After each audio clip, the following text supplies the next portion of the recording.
Maka sekarang, bukankah Boas yang pengerjanya perempuan telah kau temani itu adalah sanak kita, atau adalah saudara kita, atau rumpun keluarga kita.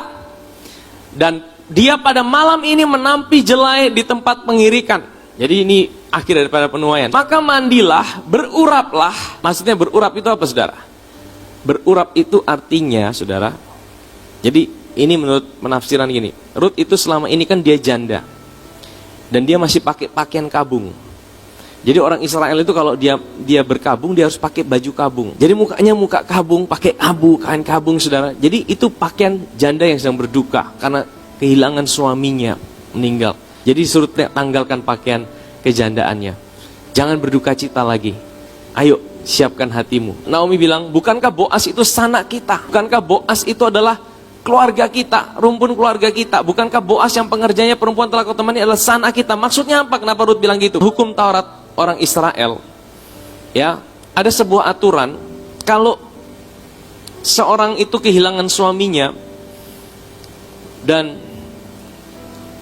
untuk meneruskan keturunannya, maka rumpun keluarga terdekatnya dia, kalau tidak ada kakaknya atau adiknya, maka dicari keluarga terdekat. Nah, keluarga terdekat itu sanak yang wajib untuk menebus kembali.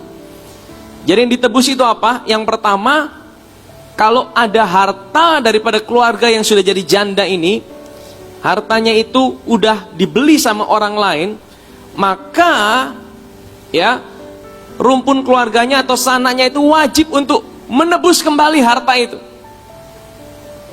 Ya. Coba kita buka Bilangan 35. Penuntut darah yang harus membunuh pembunuh itu pada waktu bertemu dengan dia, ia harus membunuh dia. Maksudnya gini, saudara, kalau ada seseorang itu meninggal, dibunuh oleh orang lain, maka sanak keluarganya itu wajib untuk menuntut pembalasan. Imamat 25 ayat 25. Apabila saudaramu jatuh miskin sehingga harus menjual sebagian miliknya, maka seorang kaumnya atau sanaknya yang berhak menebus, yaitu kaumnya yang terdekat, harus datang dan menebus yang telah dijual saudaranya. Jadi, saudara ingat Naomi dan Rut ini kan udah jadi janda. Mereka tidak punya apa-apa, mereka nol besar. Tapi mereka sebelumnya kan punya tanah, punya harta. Tanah itu telah dibeli oleh orang lain. Nah, sanak itu wajib untuk menebus kembali. Yang ketiga, Ulangan 25 ayat 5-10. Apabila orang-orang bersaudara tinggal bersama-sama dan seorang daripada mereka mati dengan tidak meninggalkan anak laki-laki, maka janganlah istri orang yang mati itu kawin dengan orang di luar sanak saudaranya, rumpun keluarganya. Saudara suaminya haruslah menghampiri dia dan mengambil dia menjadi istrinya, dan dengan demikian melakukan kewajiban perkawinan apa? Ipar. Maka anak sulung yang nanti dilahirkan perempuan itu haruslah dianggap sebagai anak saudara yang sudah mati itu, supaya nama itu jangan terhapus dari antara orang Israel. Jadi kalau ada istri kehilangan suami, dia jadi janda, maka rumpun keluarga daripada suami itu wajib menikahi itu istri yang udah jadi janda. Tapi saudara, ada perkecualian. Tapi jika orang itu tidak suka, maka haruslah istri saudara itu pergi ke pintu gerbang, menghadap para tua-tua serta berkata, iparku menolak menegakkan nama saudaranya di antara orang Israel, ia tidak mau melakukan kewajiban perkawinan ipar denganku. Sistem tebus menebus ini, tebus tanah, terus tebus kembali, ambil jadi istri, itu adalah adat istiadat hukum Taurat yang diberikan oleh Tuhan buat orang Israel. Tapi ini sebenarnya menggambarkan siapa, saudara? Ini menggambarkan Yesus. Dia adalah penebus kita. Apa syarat untuk jadi penebus bagi orang Israel?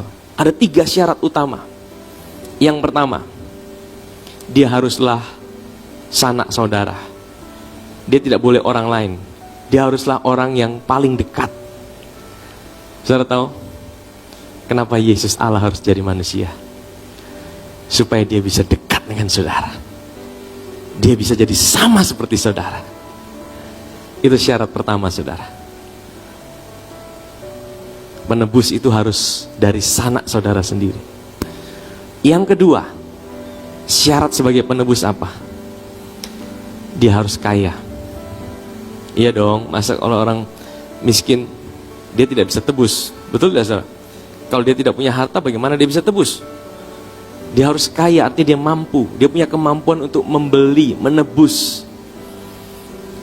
Supaya kita tahu Tuhan kita adalah Tuhan yang kaya.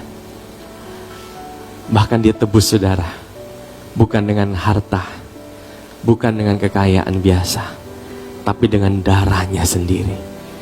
Darahnya jauh lebih besar daripada segala kekayaan yang ada. Satu tetes darah Yesus mampu untuk membebaskan saudara dari kegelapan masuk ke dalam terangnya yang ajaib. Amin saudara. Tapi ada syarat ketiga. Syarat ketiga ini juga saudara, ini penting. Yang pertama dia harus saudara. Yang kedua dia harus mampu atau kaya. Yang ketiga dia harus mau. Tadi ada peraturannya, kalau dia tidak mau bagaimana? Bisa tidak saudara? Saya mau tanya sama saudara, Yesus mau tidak menebus hidup saudara dan saya? Dia mau. Bahkan kalau hanya ada saudara sendiri yang mau percaya sama dia, maukah dia tetap naik di atas kayu salib? Dia tetap mau naik di atas kayu salib karena dia mencintai saudara.